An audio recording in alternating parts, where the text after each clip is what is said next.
contain more than half of its plant, medicine, and other elements essential to our lives.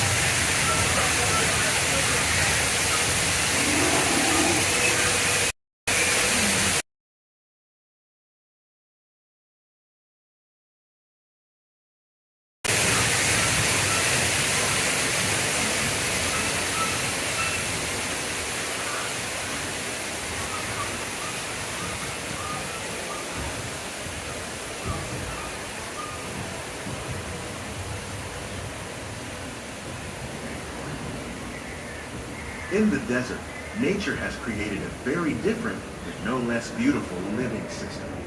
And while this arid landscape may seem lifeless, it is very much alive. The plants and animals that have learned to survive in these harsh conditions make use of what little water they can find and avoid the scorching rays of the relentless sun.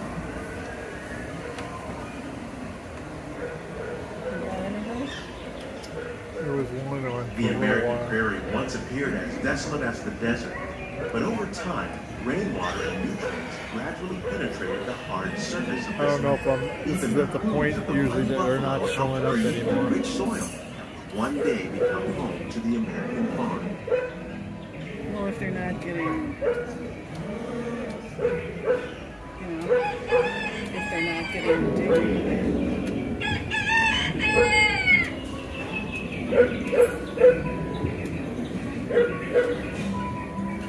Oh, that's good on there.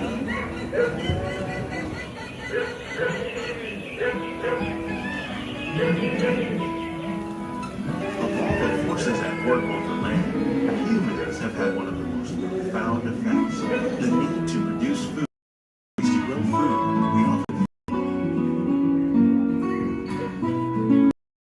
with the land, discovering better ways to grow food that will assure both human and environmental well-being. In the farmlands across America, we're learning that by plowing under vegetation containing natural fertilizers, we can enrich the soil without the use of chemicals. In arid regions, we're learning to produce food on desert seacoasts by developing and planting crops that thrive on salt water. In Japan, we're learning that by mixing leaves and other living materials into our soil, we can make farmland more fertile without the need for chemicals. Here at Epcot, we're learning to reduce the need for chemical pesticides by breeding and using natural predators, like ladybugs and wasps, to control pests. In the farmlands across America, we're learning that by plowing under vegetation containing natural fertilizers, we can enrich the soil.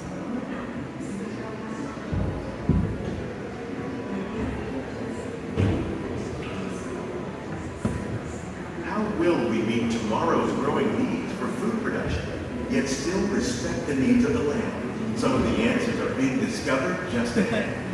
To help us Wake up, maintain it's these sunshine carefully here. controlled ecosystems, and for your safety, please remain seated in your boat at all times.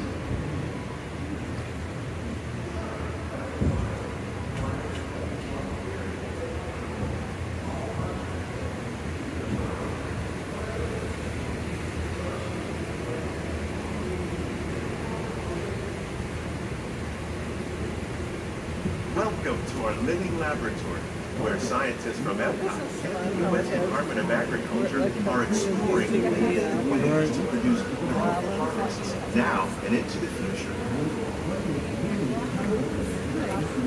Yeah, it is. I've seen that big one at The tropics are home to the brewing greatest leaves or diversity of something plants on the planet.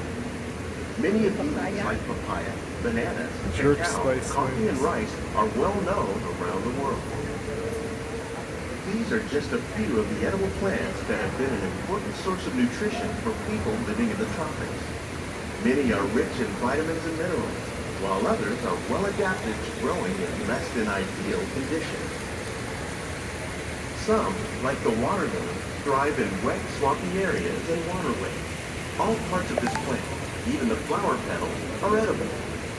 The starchy root of the plant has long been used to make flour for baking.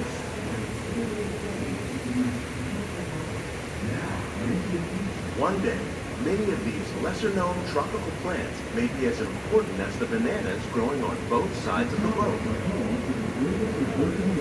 More than 28 billion tons of bananas are eaten annually, making it the most popular fruit in the world.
Wow, that's the most fish I've seen in there.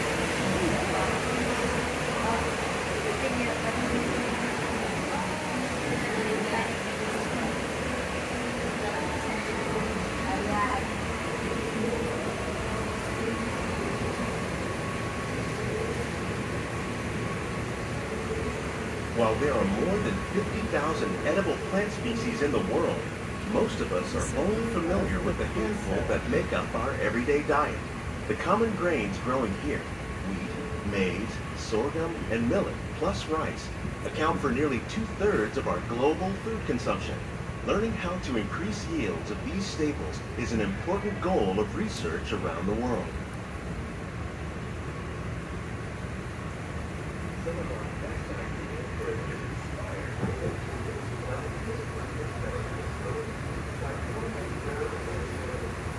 These plants are definitely on their way up. Innovative growing techniques like these increase yields while more efficiently using resources like water, fertilizer, and pesticides. Another innovation at work here is our integrated pest management program. By populating our greenhouses with beneficial insects that prey on harmful pests, like aphids and flies, we are significantly reducing our reliance on conventional pesticides. We're growing these crops using our nutrient film system. This technique precisely controls and recycles water and nutrients. With it, we can produce over 27,000 heads of lettuce a year in this one small area.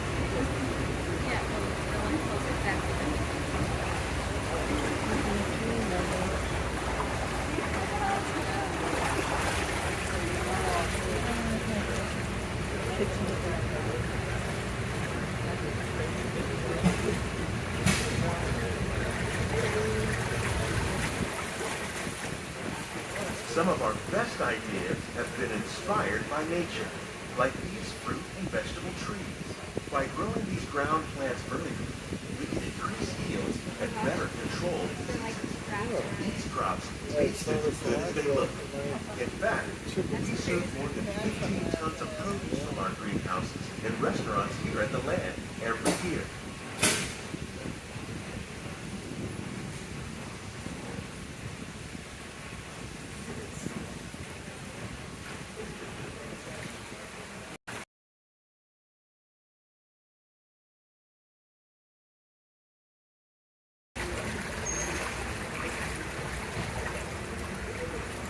The future of agriculture may include innovative ideas like this vertical growing system. Plants grown in this way use a fraction of the space required by traditional growing methods. That saves water and increases production. The aquaponics system on your left combines hydroponics with aquaculture. The fish provide a natural source of fertilizer for the plants, and the plants help keep the water clean for the fish. It's another great way to produce more while using less. In our lab, Epcot scientists are working with the U.S. Department of Agriculture on a number of innovative projects. The goal of these efforts is to produce higher yielding and better quality plants.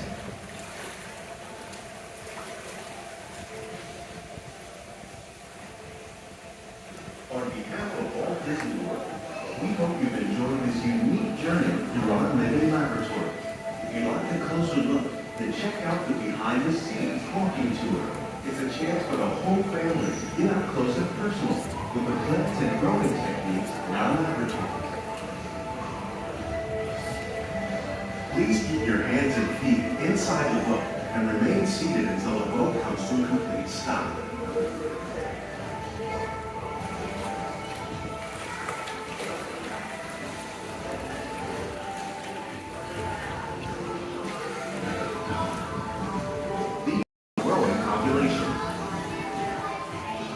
Scientists, farmers, and even back until the boat comes to a complete stop.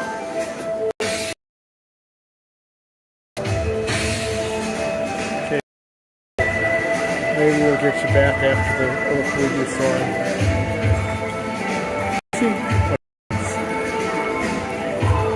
Thanks everybody.